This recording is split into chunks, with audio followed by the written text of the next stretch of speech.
తన కళ్ళ ముందు కళ్ళాడినటువంటి సంఘటనలు, సంఘర్షణలకు, ఆవేదనకు, ఆక్రోశానికి లోనై ఇంటికి వచ్చిన తర్వాత అక్షర రూపం దాల్చినటువంటి పుస్తకమే ఈ తెగ మురిసే మేక.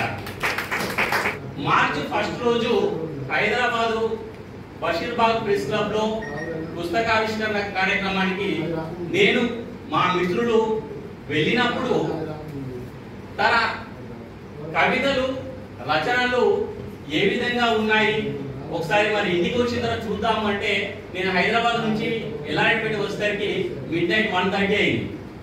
ఈ 1:30 అయినా కూడా అక్కడ పుస్తకం తీసుకున్నప్పటి నుంచి నా మెదడులో ఒకటే, తెగ మురిసే మేక. ఏంటి తెగ మురిసే మేక అని ఆ 1:30కి వచ్చిన తర్వాత పుస్తకం పట్టుకొని 3:30 వరకు చదివాను. ఇందులో మొత్తం 52 కవితలు, రచనలు, దాంట్లో 9 చిరు కవితలు ముద్రింపబడి ఉన్నాయి.